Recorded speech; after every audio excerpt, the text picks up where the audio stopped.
আমরা কিছু শুকনা খাবার দিচ্ছি, আপনাদের আপাতত কাজে আসবে। কাউকে রাস্তার মধ্যে পাঠান, আর যদি না পারেন আমাদেরকে ইশারায় জানান, আমরা পাঠিয়ে দিচ্ছি। এই বাড়িতে কেউ আছেন নাকি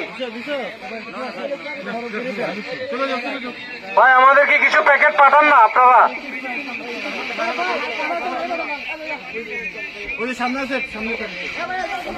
বোতল দাও না।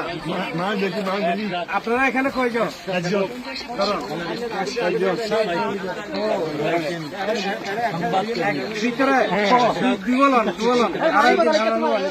খুবই দুর্ঘটনা।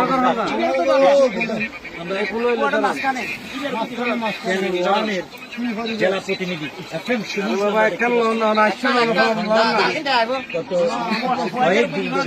এই অঞ্চলের দুর্যোগের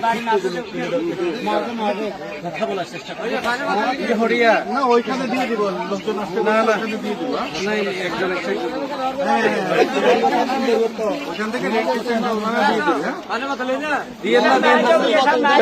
আর কি সামনে যাবে তুমি? কথা বলার চেষ্টা করবো। এখানে রয়েছেন ত্রাণ কার্যক্রমের সহযোগিতা করতেছেন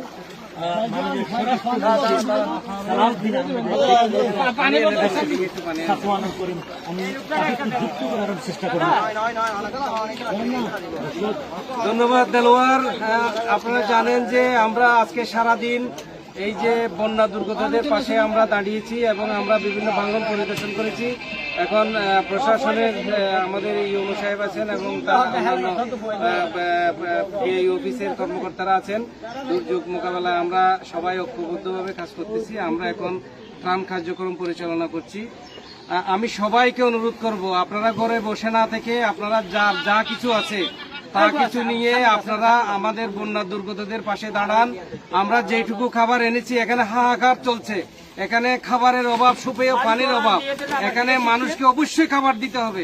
সবার ঘরে পানি, একজনের ঘরেও কিন্তু পানি ছাড়া নাই। এখানে রান্না হচ্ছে না গতকালকে পরশু থেকে, যখন থেকে বন্যা শুরু হয়েছে। তারা খাবারের জন্য হাহাকার করছে। আপনারা যারা পারেন ত্রাণ নিয়ে আপনারা আমাদের বন্যা দুর্গতদের পাশে দাঁড়ান। ধন্যবাদ।